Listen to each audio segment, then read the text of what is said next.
Hi, everyone, and welcome to Wholehearted Parenting. Today, we are here with Amy White. Amy is an intuitive coach, medium, and international best-selling author who transitioned out of corporate America after experiencing helping her son through a terrifying mental health crisis. And Amy has written a book called Closer to Paradise, A Mother's Journey Through Crisis and Healing. So welcome, Amy. Hi, thanks for having me.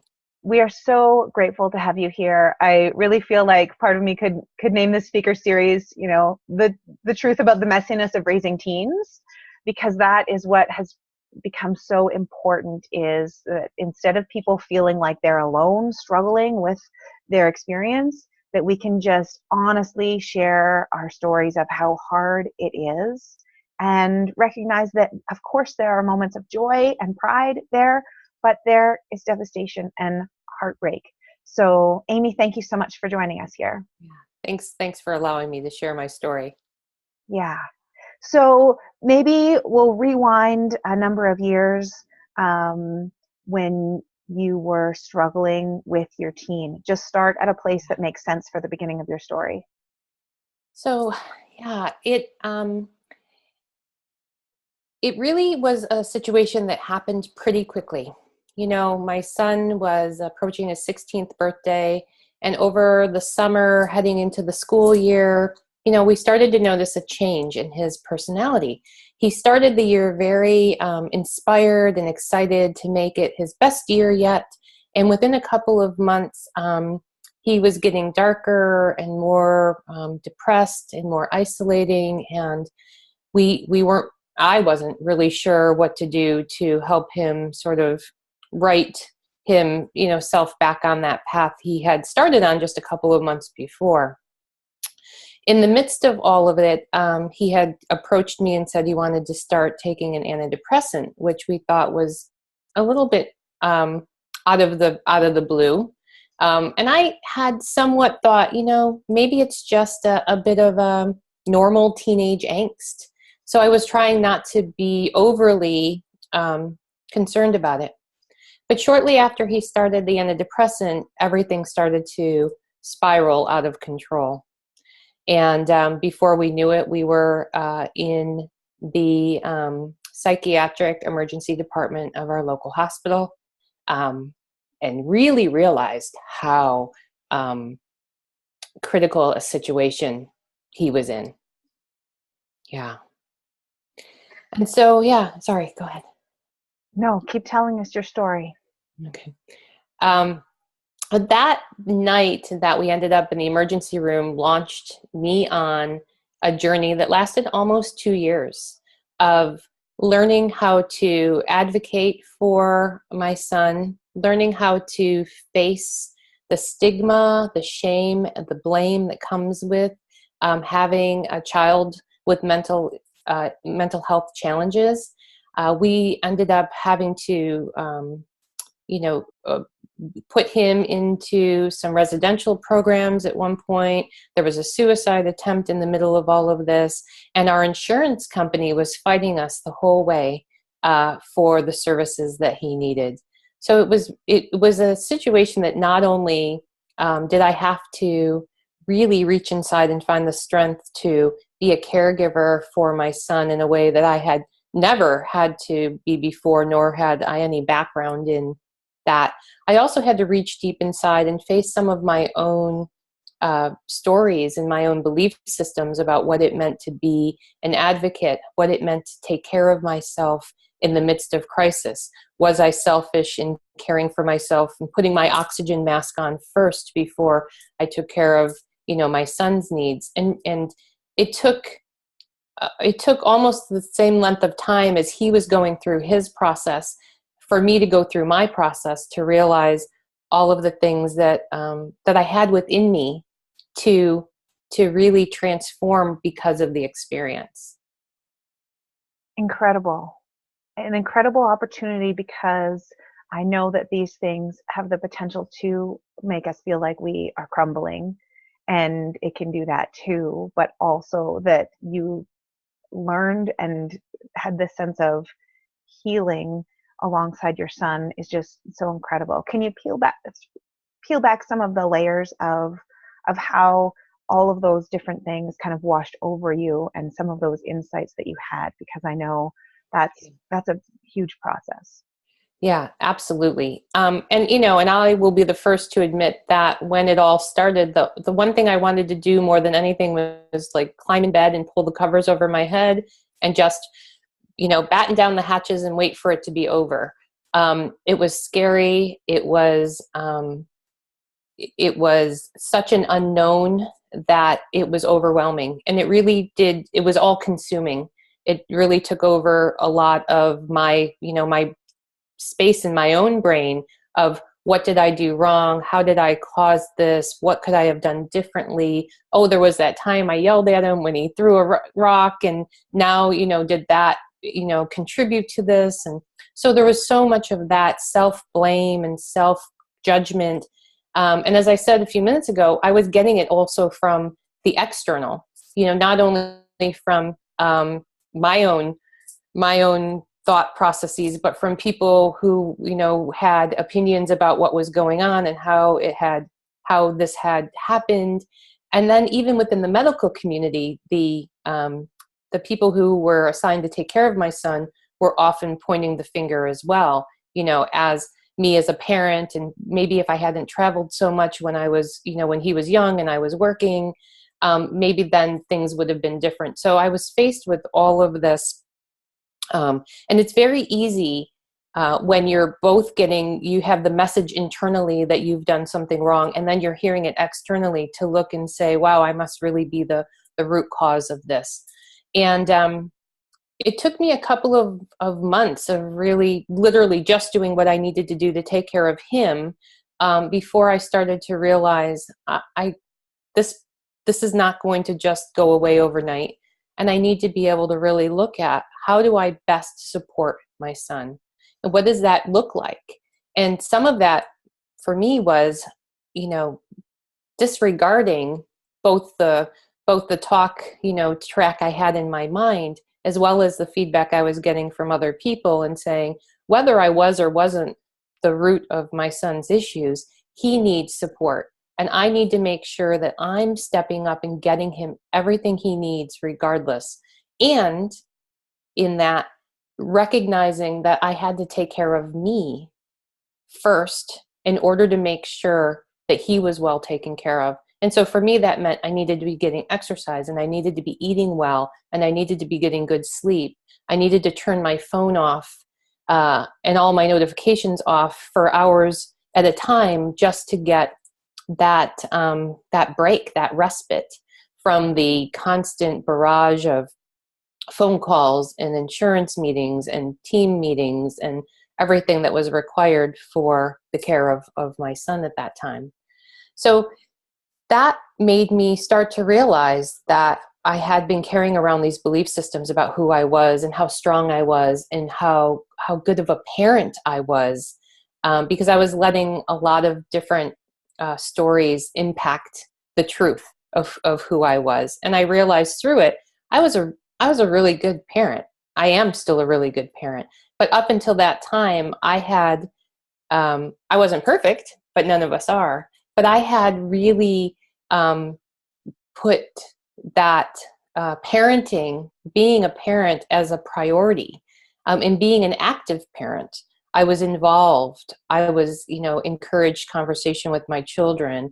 I was at every event, and that's really important. And it was really important for me to see that in the midst of such a tumultuous experience, and especially one that, as I said, my old belief system wanted to keep pointing the finger back at me.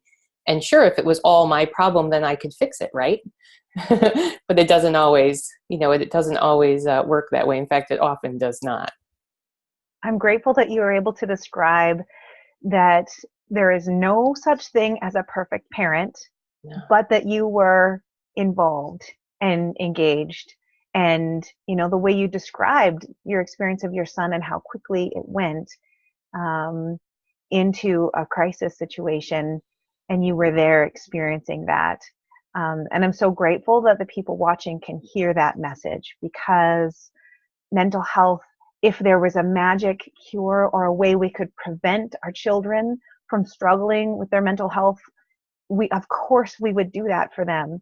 But it is beyond our capacity to be able to, manage and contain that.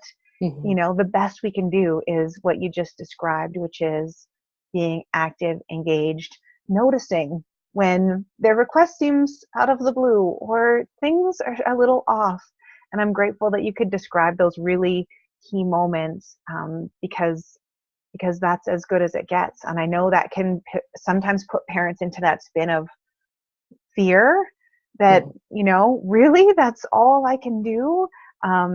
What do you do? What strategies have you developed, or what do you help people recognize when they are spinning into that fear place to really pull them back?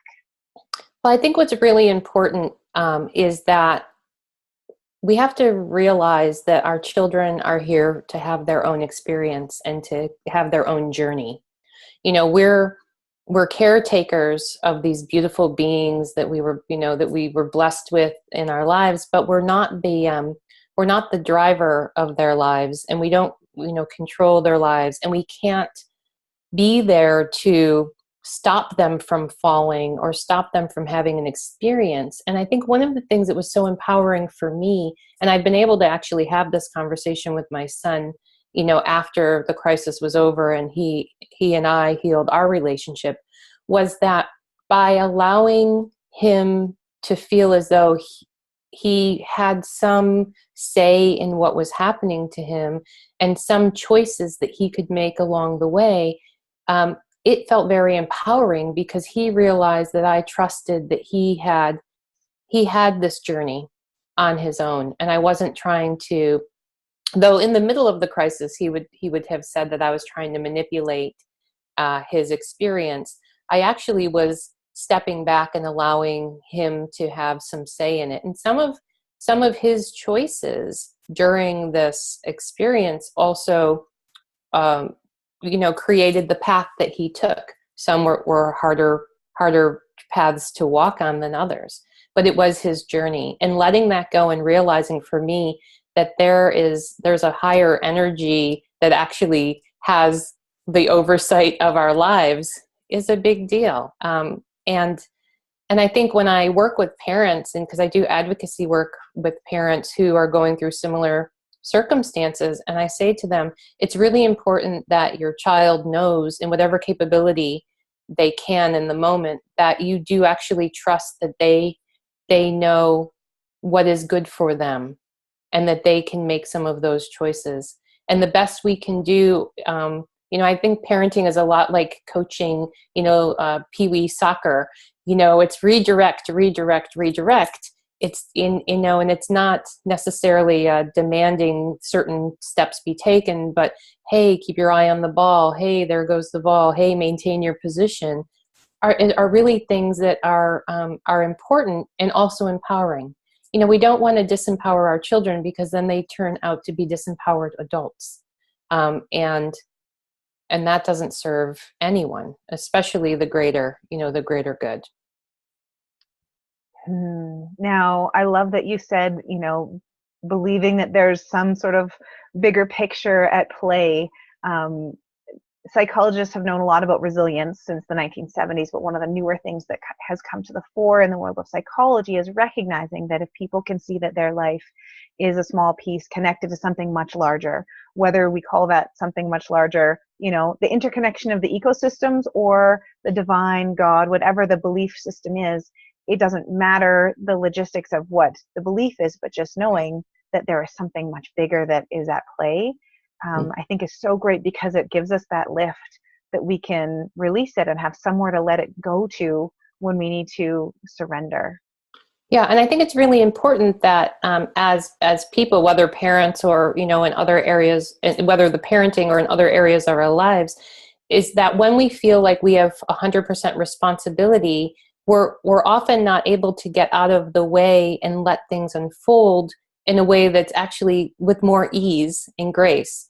Often when we're trying to drive everything and control everything, we create more painful experiences for ourselves. And I think that we can also do that with our children. And I can say that because I did that for lots of years. I really tried to make sure that my kids didn't experience the painful things in their lives that I experienced in my life growing up. And it's so interesting when you realize that often as parents, when we try to influence their the children's experience, is that we're not necessarily looking at what they need, but we're looking at what we need, what we needed, what we missed growing up. And this crisis with my son really brought a lot of that to the forefront too. And I realized, wow, maybe I have been trying to fill some of my own healing needs with giving to my children in a way that it was good, but it wasn't meeting their needs. And this really allowed me to step back and say, okay, what does my son need? And how can I give him that, even if it's not something that I, myself would have needed in the same situation. Mm-hmm. I love that you described, kind of putting your own oxygen mask on first and working through getting over feeling like that was selfish to do, because there was something there that you recognized that your son needed from you that you could only give him if you took care of yourself. Can you describe what some of those qualities are that you felt like were so important that required you to take care of yourself in order so you could be that for your son? Yeah, I think the big one was being present. If I was well rested and well fed and had given myself the space to breathe, even if it was just for 5 minutes, during the course of the day, I then could be more present. And in the case of this crisis, he needed presence from me. Circling back to what we were just talking about. In those moments, I wasn't trying to figure out how to fix it. I was just trying to be there for him. And some of it was in the line of his fire. I mean, he was very angry at me. He was angry that he was, had to be hospitalized or had to be, in a residential treatment facility. And had I not been caring for myself as well as I was, I may have engaged in it as an argument or gotten defensive, and that would have made things worse. But the more that I was able to be present, the more I was able to really look at it from a broader lens and say, okay, what he's saying in anger may not be truth, but in this moment it's his truth. And I don't have to defend it or tell him his truth is wrong. I just need to be here to say, look, I'm here. I'm here to talk about this. I'm here to hear you, even if we can't have a discussion about it. And that was really important. When I work with, clients from an advocacy perspective, many times what I hear is, there's no time. How do I find time to take care of myself? And some of the things that I found going through it was that respite could have been sitting in the car for 5 extra minutes after I got to, a meeting or a treatment center, with him, or getting home from something, and just turn the car off and sit in silence for 5 minutes, not surfing on my phone, not listening to the radio, just giving myself that 5 minutes. It is amazing how recharging that little tiny bit of time is. It doesn't mean that you go away for the weekend and, go to retreat or do that. If you can, that's great. I did get to a point in the middle of my son's experience where I knew he was, as safe as he could be in a facility. And I did go away for a weekend just to really recharge my batteries. But the little tiny moments of, taking a walk or sitting in the car, or for me, it was yoga. Yoga ended up being my absolute savior through it, because for 1 hour, a couple of times a week, I could turn off my phone and sort of be unreachable, and just be in that space of taking care of me. And the more that I did that, the more I felt like I showed up and was present. And I was also very clear on what things I needed to advocate for and what things I needed to sort of let unfold. And when you're in a place of being burned out from it, you don't always have that clear thought process. And I imagine when you're taking those few moments or when you're on the yoga mat, it can be overwhelming, all the emotions that you can feel, because you can't always feel them in the moment. Sometimes they are stored up for another more private time. How did you keep coming back to those quiet moments, those yoga experiences, knowing that that's probably the time when it's all going to pour out of you? I know sometimes that's why people don't want to take the time, because they don't want to have that experience. So tell us about how you actually trusted that you could allow the emotions to come. Well, and that's a great question, because I spent a number of my yoga classes in corpse pose, sobbing, and just I was blessed to be part of an amazing yoga community that just allowed me the space to do that. Whether I was moving on my mat or laying on my mat in tears, and it was honored. They honored it. They created the safe space for me to be able to let down. And I think same for, being able to take some moments in the car. I have this thing that I talk about in my book, and I talk about in a lot of my work, which I call car screaming. And basically, I would be driving on the freeway, back and forth between wherever my son was being hospitalized at the time, with whatever loud, crazy music that I could. And I would just scream along with it. And at some points it would just be like primal scream, from my core. And what's beautiful is, if you notice when you're driving down the freeway, nobody's looking, so it's this really safe place to kind of let some of that out in a way that, you couldn't do it, in your home or outside of your home without people thinking that maybe, there was something actually very wrong. But to me, those were the two best ways for me to find the space to let out the emotion. And being able to do that and feeling safe enough to do that, again, allowed me to be more present in those moments where I needed to be there for my son. I hope that your stories will help our viewers give themselves the permission to do whatever they need to do. If that means crying in a yoga class, or just holding the space while someone else does that, or screaming in the car. Those are such great, clear examples of what taking care of our emotional body really can look like, that sometimes we would think that's strange, people will judge me, I don't want to do it. But just knowing that that's what it takes is so freeing. So thank you for sharing those moments with us, because they're so clear and so doable and so necessary. And I just already can feel the lightness of people hearing that car screaming is okay. You should be doing some car screaming. Yeah. And for me, for a while with a toddler, it was stomping. Both she and I did some stomping. Like, you got to discharge some of this feeling and find a safe way to do it that nobody's getting hurt, and to just have that process is incredible. Now, before our time is over, we're getting near the end here, I really want to talk about something you mentioned when we spoke on the phone about the stigma of mental health concerns. Our teenager breaks their arm, of course, we're going to hospital. There may be a few questions as to how did this arm get broken, and then you put a cast on and move through it.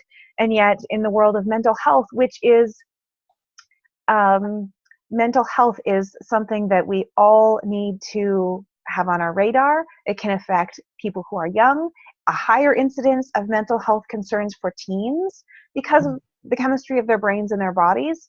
And yet there is so much stigma around mental health concerns, as if there is a fault to us. Yeah. Tell us a little bit about how your experience has been facing that stigma, and now what your advocacy looks like to help people work through that. Yeah, I before this experience, I did not have a lot of firsthand experience with mental health. There had been some depression in my family and some of that, but nothing of this magnitude. And so I have to be honest, the stigma surprised me. It surprised me, especially, as I said a little while ago, when I was actually experiencing that stigma from within the medical community. it itself, because I kept thinking, wow, these are the people who are chartered with taking care of my son, and yet they are more, focused on finding fault in someone instead of looking at what is happening for him physically, mentally, emotionally.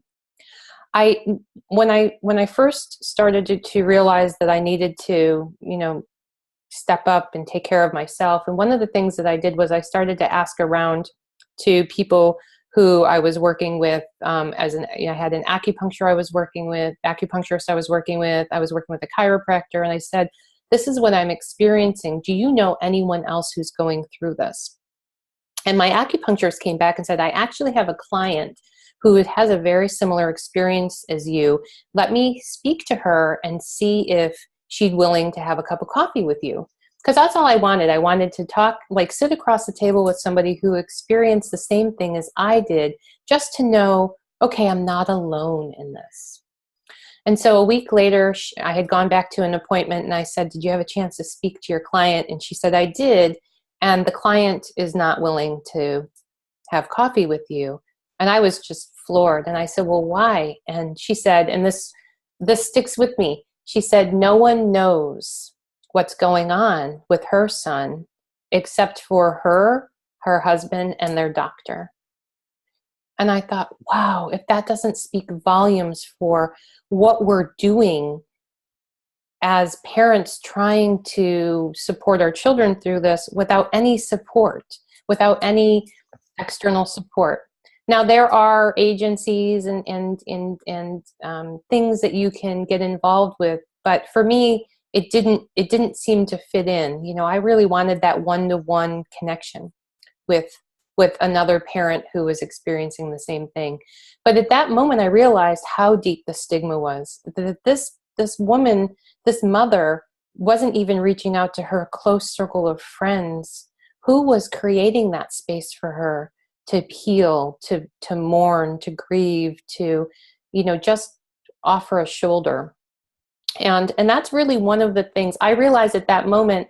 If I couldn't find what I was looking for, I needed to build it. And that's why I started writing my blog, and that's why I started doing advocacy work, because my story doesn't make me unique, but my ability to create space for other people to know that they're not alone is pretty unique in that space right now. And I love that there are other people out there doing this work too, and there's a lot of need for it. And that's, to me, that I realized that as scary as the stigma was, it was more important for me to be able to call it into the light and to bring awareness to the fact that this is real.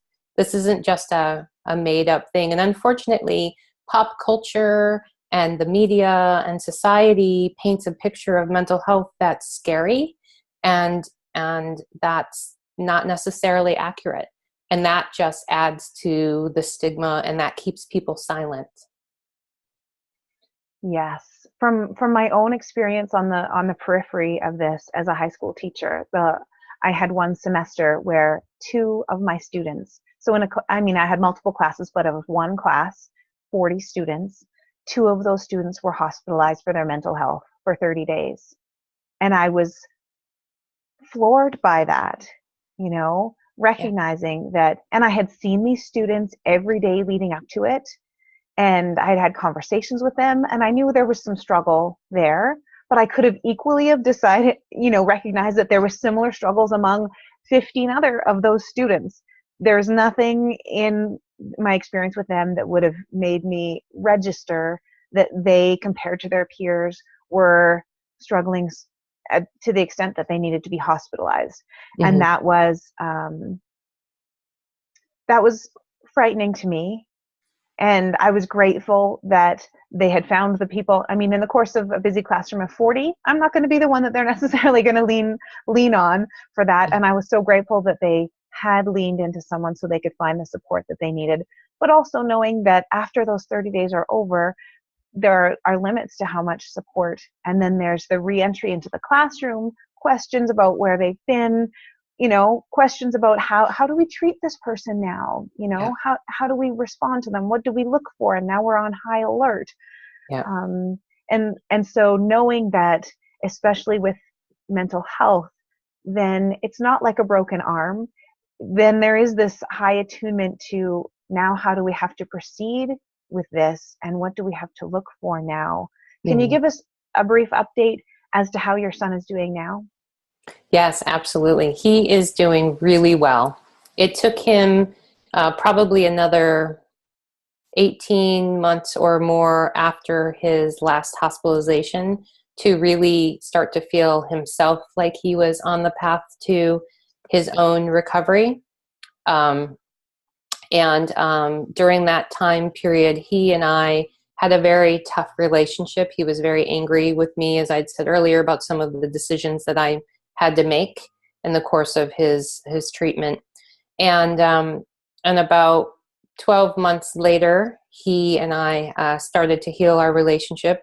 And I had moved from the East Coast to the West Coast. And then shortly thereafter, he came out to live with me. And he's doing very well. He's a manager at a retail location, and he's really flourishing. So it's good to see that he was able to come through such an experience. And he's very he has a lot of introspection about it, and he has learned a lot about it, and ultimately would like to be able to share his story to young adults who are going through similar circumstances. Incredible. Thank you for sharing how it is now. And I know that a lot of your work now is intuitive work, coaching work. Can you tell us the experience you had in terms of using your intuition through your healing journey? So yes, my intuition was, I think, really the point that allowed me to take the covers off from over my head and start down the journey. I recognized, I felt very guided that this wasn't how I was going to do this. And it's not to say that it was a right way or a wrong way. And I don't want anyone to feel like I'm judging if they're in the middle of an experience like this and they're still under the covers. I get it. For me, it was the force behind me saying, get up, you need to do your work so that you can do your work going forward, was really powerful. And and that to me was a very strong intuitive guidance. And I think that it also helped me throughout knowing how to address certain things that I hadn't ever faced before. Like when the insurance company was wanting to discharge my son before he was safe to leave the hospital, I felt really guided to do certain things, like write certain letters and send it to certain people. And that all felt like it was my intuitive guidance. Because certainly, as I said, I hadn't been through something like this before. So I was really acting primarily on intuition. Incredible. Yeah, because there's no script for how to handle this. No. Just as in everyday things with our children, there's no script for handling it. And the script we used with the older one isn't always going to be the one that we use with the younger one. Completely. So I'm grateful that you could articulate that, because I think that sense of trusting ourselves is so powerful when we're in a tailspin trying to figure out this incredibly new and frightening situation. Yeah. Yes. Yeah. And I think that by listening to my intuition and really tuning into it during that time frame was what opened the door for me to be able to do more of that type of work today. So it really was all connected. And tell us a little bit about your work today. So today, I still do advocacy with caregivers who are experiencing, situations with their children, like we've talked about. But a lot of the work that I do is working through intuitive coaching, and I also am a medium, so I do some medium work as well, helping people find a way to not just survive crisis that they've experienced in their life or difficult times that they've experienced in their lives, but to really thrive as a result of it. And I think that was my story in a nutshell, is that I took this experience and decided that I didn't want to just survive it. I wanted to thrive because of it. And I wanted to take that ability to thrive out into the world so that other people could also see that it's possible. When we go through a crisis, we often come to a crossroad where one way is transformation and the other way is sort of self-destruction. And we all get to choose. Sometimes we stay at that crossroad and we don't choose, and we're kind of stuck in our lives. And then sometimes we choose one way or the other. My hope is through my work that I can help the people who are sort of stuck at that crossroad to choose the path to thrive, to really use their experience to influence and inform, finding more joy in their lives, finding more success in their lives. So that's the work that I do today. Beautiful. And I hope everyone watching hears that as a permission slip to thrive even in the midst of whatever you're going through. Yeah. Now, if you want to connect further with Amy, there's links below us. And Amy, you're giving us a link to the first chapter of your book. Tell us a little bit about that. Yep. So the book is, as you said earlier, is called Closer to Paradise, A Mother's Journey Through Crisis and Healing. And it is basically a memoir of my journey accompanying my son down his path. But it's really solely what we've talked about today. It's from my perspective, what I experienced, what I learned, and how I grew in spite of all of the challenges. So the first chapter gives a good basis for kind of the roller coaster ride of a journey that we go on over the course of this 24 months that the book covers. Beautiful. Amy, thank you so much for sharing your heart, for sharing your being vulnerable and sharing your story and your experience so that our viewers can catch a glimpse of where they are and what the next step might be for them wherever they are in their journey. Amy, thank you so much for being here with us. Thank you. Thank you.